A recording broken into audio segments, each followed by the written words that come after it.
Hello, Hello, mindful mindful eaters, eaters. and welcome if you're new. Yes. I'm Brett, And I'm Glenda. and this channel is not about diets, but about finding a nutritional lifestyle that helps you fulfill your goals. That's right. And this video, as you see, is mindless indulgence versus intentional indulgence. Indulgence. What's the diff? I'm sorry. Hold on. I'm distracted by this mess behind us.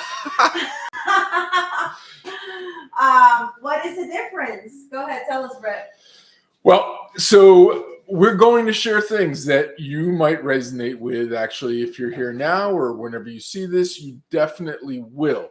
But you're not alone because we've done both mindless indulging and intentional indulgence, and we're still a work in progress. So before we go on, let me tell you a little about my week. We've been weighing ourselves weekly as part of our Facebook group, as part of accountability. Mm-hmm. Last week, at the end of the weekend, was my birthday. Happy birthday again. Thank February. you. Yes, so I had a little bit extra on my birthday. It was the first time I had really not stuck to either my portions or working out at the gym to make up for it. And so my weight was up. And but because that was the only day that I chose to do that and was right back on track, I've actually hit my lowest weight ever this week. So woohoo! High five. Thank you. Good job. So yeah, my week has been going great. And even with Super Bowl, I did not gain any weight. Yeah, How so about well, I'm sorry about all that movement. We are newbies in this YouTube, fairly new still. So yeah, we're learning about all that. But anyways, so for his birthday, I mindfully indulged, and I gained 4 pounds.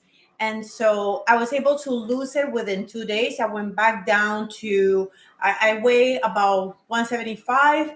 I went up to 179, and then I went down to 176. And then when I weighed myself on Monday, I was 177. So, but I'm actually PMSing, and there is water retention, and I'm actually working. If you're a lady, I'm working on a post to share about the weight fluctuations during that time of the month.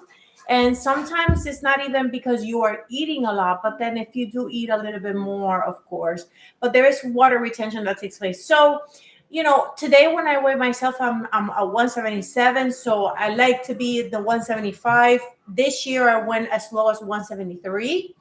So, my goal is to stay between 170, 175. I don't want to cross the 180, but I don't want to stress about it. And I'm not tracking calories on my bread. I am relying strictly on my intuitive eating, and that's what works for me. So it's going to take a little bit longer. Plus, generally for women, it can be a little bit longer. Some, not all, because some women are just out there in the gym like Brett is and tracking every calorie. But that's definitely not me. The most important thing that we're doing throughout our week is making sure that we are not giving into food addiction, that we are continually developing our self-control, that we are just living on purpose and not living for food or being controlled by I think the main thing for me is that I have been able to overcome food addiction in the sense that I don't mindlessly eat at night like I used to. I can definitely exercise self-control. Even though I prefer to be an eliminator, I have been able to moderate. Like I used to not be able, you used to not be able to keep your treats out because I would eat them, in a heartbeat. And, and actually they're in the fridge. I mean, if I showed you what our fridge looks like, you'd be surprised. There's a little drawer with treats. And, this has allowed me to be able to focus on things that matter. I'm not a couch potato. I'm not at the end of my day, just watching movies numbed. And instead we're doing this. And if we're not doing this, we're preparing for it. Or we're spending time with family. We do a life group in the week with friends and family. And, so there is a purpose that we are fulfilling because we're not numbed with food. So, let's go on. Part of what we're talking about. Let us know how your week is going. If you're on mindful eating, how are you doing from week to week? If you watch our videos, how did you do last week? Tell us where you're at. We would love to know about you as well.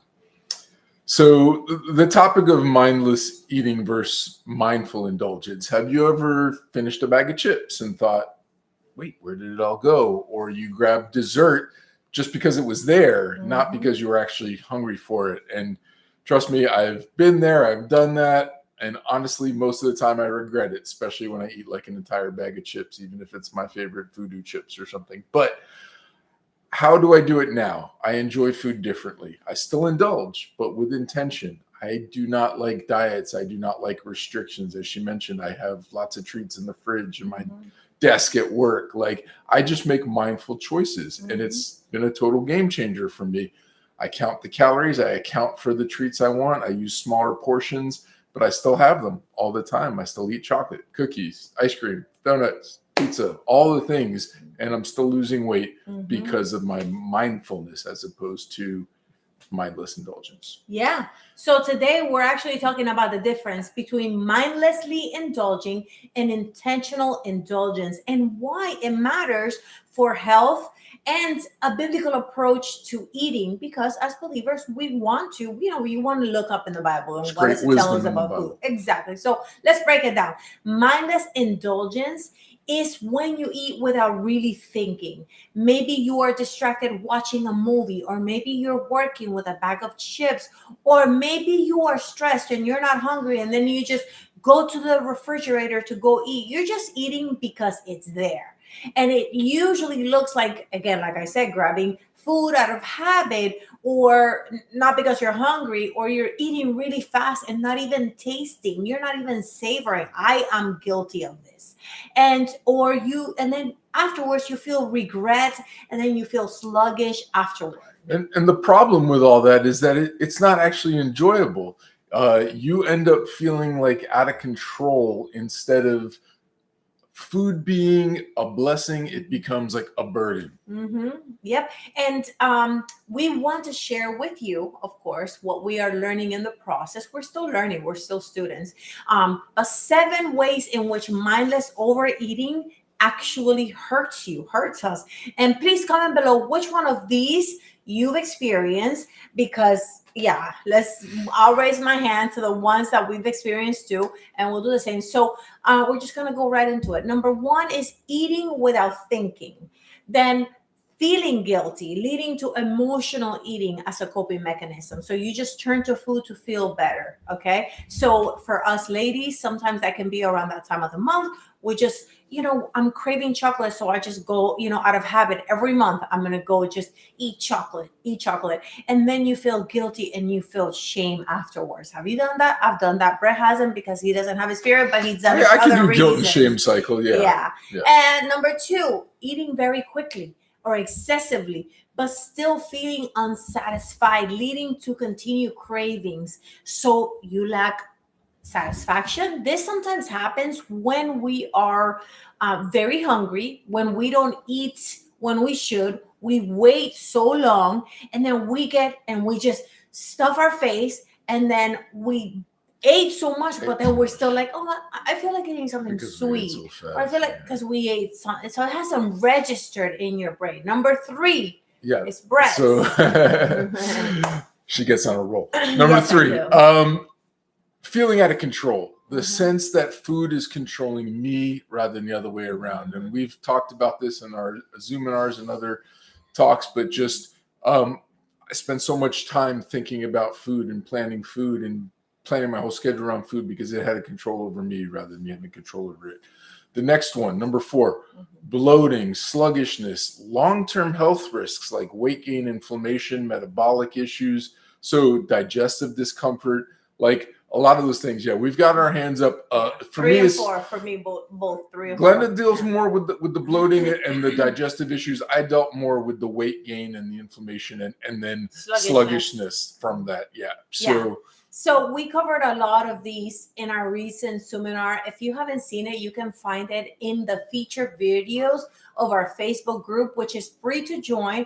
But let's continue to number 5. That's not recognizing when you're actually hungry or full, leading to overeating by default. Like I said earlier, when you are really hungry, Or let's say you are out and there is a table of food and you're just eating like Brett's birthday. We had a ton of pizza, a lot of donuts, and that leads to overeating by default. So completely disconnected or unaware. The difference is, and we'll talk about it later, I don't know if we'll touch on this, but I'll say it right now, is that for Brett's birthday, we purposely bought that. So, but generally you'll go to a party and you are just unaware and you're just talking and you're just eating, and you're unaware of your whole fullness and your hunger cues. So number 6 is using food to soothe stress, which we kind of talked about earlier. Anxiety, boredom. I'm bored. I feel like eating something. We should go eat this. Then instead of addressing the real issue. Emotional eating, everyone. Yeah, that could be caused by emotional triggers, which need to be addressed for a healthier relationship with food. Many of us just don't have a healthy relationship with food. It's like when we were babies, we would cry, and what did our mothers give us? Food, a bottle, just so that we can be quiet. And, for that, we have a free journal with prompting questions to help you so that you can get to the bottom of what the trigger is. So when the trigger comes, you can recognize it and not be fooled by it and turn to food to soothe whatever it is. And instead really address the matter. Really helped me to stop emotional eating. Which, I'm sorry, before you say that, we have an emotional intelligence study, and it's in the description below, and it helped us see these things for ourselves. Yes. Lastly, number 7, this one was huge for me. Avoiding diets, but still falling into cycles of excessive indulgence out of fear of depriving myself. So it was, caused by a fear of like restriction that would lead to binging. So let's say, okay, I really want to lose some weight. I really want to feel better. I'm going to stay away from donuts, but I stay away from so long that, when I finally give in, I go crazy and indulge. So that deprivation, fear of restriction, that leads to binging. That's no good. Yep, I did that too, actually. But now, intentional indulgence, that's a whole different story. It is when you choose to enjoy something sometimes and you're fully present without guilt or excess, and it looks like this. Eating because you want it, not just because it's there. Okay. Savoring each bite. Oh, I have to tell Brett, I went to a client yesterday and she made this delicious dessert. And she was like, I would give you some to take home, but you are going to another work and it has to stay refrigerated. Would you like to have some before you go? You want to eat an hour in the car? I'm like, I'll eat it now. So she gave me a little piece of this dessert. She gave me the recipe to make it too. I'll try to make it. I'm not really good into cooking. I just know simple things. But I was savoring it. Bro, you would have been so proud of me. Yeah, I was savoring I'm shocked. I said to my client, oh, my husband would be so jealous. He's really good at that. Brett is really good about savoring. Even when he did overeat, he always savored every meal and stopping when satisfied, which I've developed over the last couple of years. And lastly, feeling grateful when you are indulging, because you're making great efforts to be mindful. And instead of feeling guilty because you can't seem to stop, you're just grateful that you're enjoying the food. You're proud of yourself because you're developing self-control. So that's, Yeah, exactly. This doesn't happen overnight, and we're continually working on it through mindful eating. That's right. So we're going to give you another 7 ways really quickly how mindful eating has helped us and how it can help you as well. So starting immediately, number 1, be freed from guilt. Yes. We plan what and when we eat. And if for some reason it catches us by surprise that there's something like her dessert, we give ourselves permission to be freed from guilt. Instead, we enjoy our indulgence intentionally without shame, because it's done with awareness and purpose, and because we aim to approach nutrition mindfully. The second one, she mentioned it, satisfied from savoring. When we're mindful, we're actually satisfied because we savor each bite, which helps us to feel truly full, and often we'll stop with less food. Number 3, regain control. Because mindful eating and taking care of our temple is ever present in our minds, it's helped us to regain control, allowing us to develop the ability to pause, to make conscious choices, to decide when and what we eat with clarity over our mindfulness. Yes, and those are very important for sure, especially about the temple. But these next couple were key for me personally. Okay, mindful indulgence helps me to be aware of my health and my digestion because some foods are better than others for me, not just physically, but also mentally. And eating at a slower pace, but also listening to how my body responds, how my mind responds to foods when I eat and the amount of food that I eat. So I can learn to avoid discomfort and the foods that don't make me feel good and support my long term health. I experienced eating cookies and feeling depressed 30 minutes later. I remember telling Brett about that. So, mindful eating, number 5, has also helped us pay more attention to being aware of our hunger and fullness cues, at least for me. Well, for Brett too, through calorie counting. And slowing down. So our individual approaches helped us develop the ability to recognize our body's true signals and honoring them for a more balanced eating that honors this body that we've been given to better serve where we've been placed. Yeah, those are huge. It's funny. She mentioned like the fullness cues. She doesn't necessarily love this habit of mine sometimes, but when I take a lunch break, I'll sometimes be playing a video game on my phone or with dinner. And the reason is because I'll take a bite and I'll be playing. And 5 minutes may go by before I take another bite. For me, this is a purposeful way of eating slower to feel full sooner rather than eating like this. But it's not good for everyone because some people might mindlessly do it. So it depends on your personality. Yeah. But I had to let you be and accept that's the way that you work. For me, and that's why it's mindful eating. That's right. All right. So these last two are the biggest ones for me. Number 6, mindful eating has helped me handle my emotions without food. I was a huge emotional eater. And she mentioned that Bible study that we have from Randy Garrison, which really totally helped me open my mind and eyes to this and to stop eating for those reasons. So developing healthier ways to manage my stress, sadness. I like going to the gym now. I like getting on the Stairmaster because it gives me the runner's high. Yeah, but now it's a good release. Sometimes if she sees me, if I'm anxious in the house, I'm like, I got to go to the gym. I need to get this out. So if I'm bored, instead of turning to food, I'm able to be more productive. Lately, I've been in the driveway working on the car. So just different ways. Yeah. And then the last one, number 7, no restrictions. I've already mentioned this, but this is the hugest part for me of mindful eating is that I track calories so I don't overeat, but I don't restrict myself from anything. So there's nothing that you can put in front of me that I say, I can't eat that. It's not in my diet. No, I can eat everything from Vicky's Bakery to La Spada subs to whatever it is you put in front of me. I can eat it as long as I count the calories. If you know what a bakery is. Yeah, we just discovered one near our house the other day, and I've been thinking about it since, but I've stayed away to be careful. I don't even want to go there. Guava cheese pastry is like 700 calories. Forget about it. Gosh.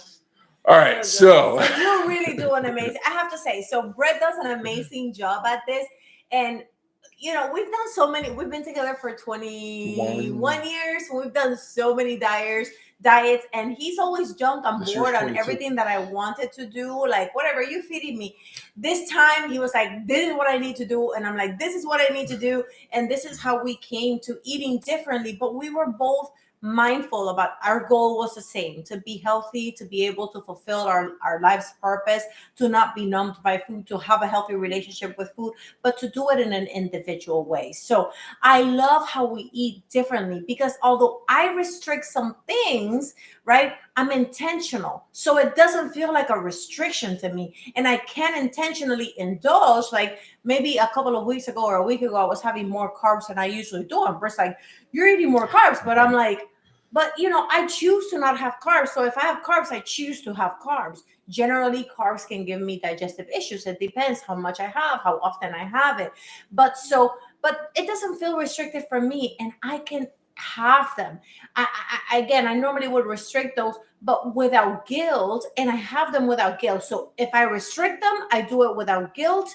If I don't restrict them, I do it without guilt as well, right? Which is the point of this video. Exactly. We're intentionally either restricting. I'm intentionally indulging. I'm not just mindlessly doing either or restricting myself because this diet says don't have this food or this diet says don't. Like vegans, don't have meat, or carnivores, you cannot have veggies. No, we are mindful.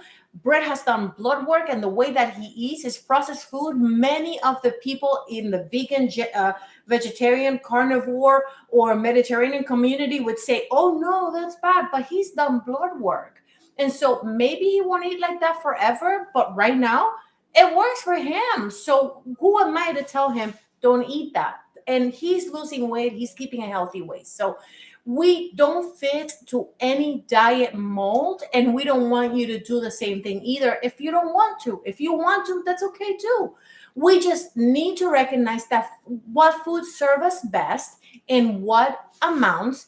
And if we stumble, which we did a couple of videos ago, or one video ago, we shared how we stumble. Nobody's going to cancel you. We're not going to point fingers at you. We're not going to give you a guilt trip. No. You're just going to look at that indulgence and remind yourself, or learn from that, and say to yourself, whatever I do, whether I eat or drink, I'm going to do it all for the glory of God.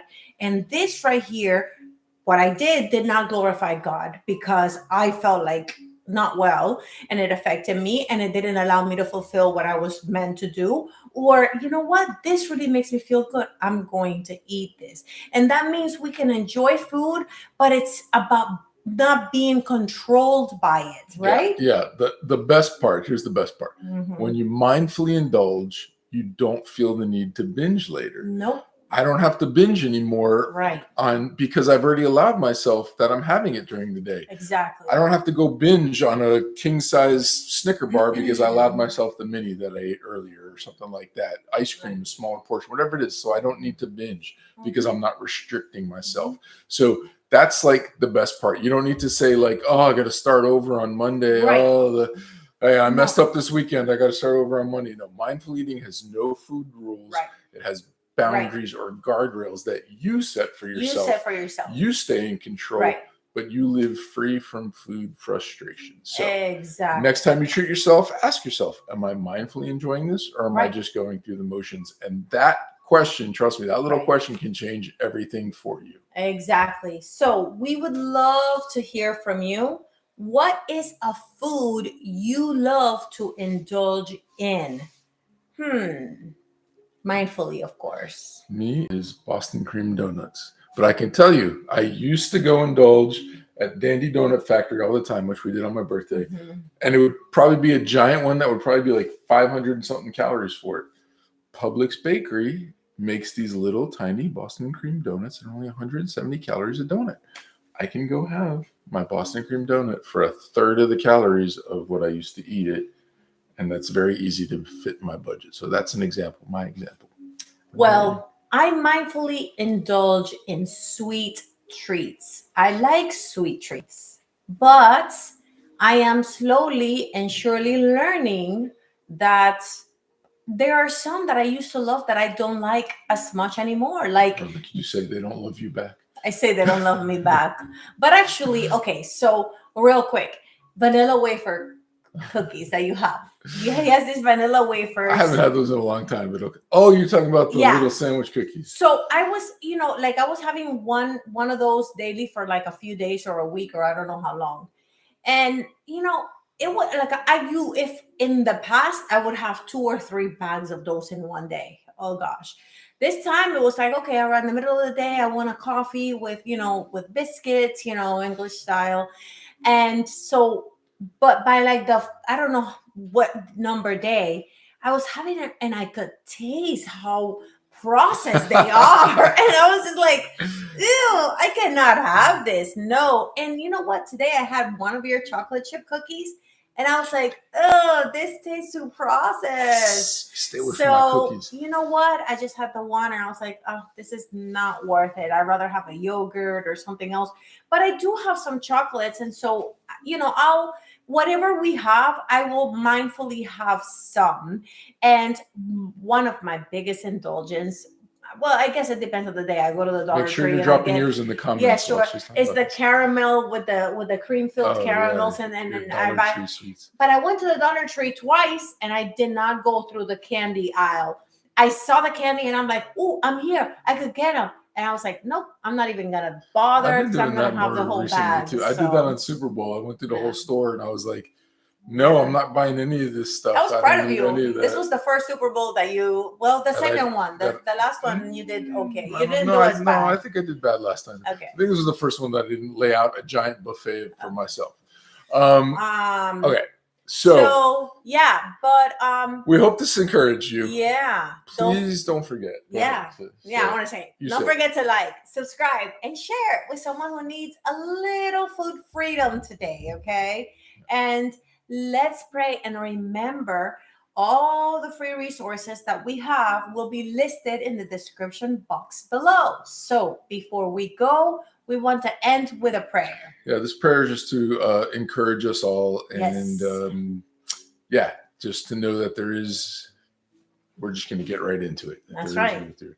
Father, we just thank you so much for this opportunity, for this community, Father, for us to talk about the struggles we may have with food, with nutrition, with diets in general, and how we can become mindful eaters, how by asking ourselves questions, by being mindful of what we're eating, when we're eating, that you can help us, direct us to foods that we can and can't have, or that in a way that suits us, that serves us, that becomes our lifestyle, so that is sustainable and not a yo-yo diet and not a restriction. And so we're just asking, God, that you give us all wisdom, that you give us grace for ourselves and for this process, that you give us the strength and the endurance to walk this out and to have success and to be encouraged by the progress that we make and by the experiences of others in this group, and that we can reach out for help and encouragement and lift each other up. And we just thank you once again for this this path, this opportunity. And in Jesus' name we pray. Amen. Thank you for joining us. See you next time. Bye. Bye.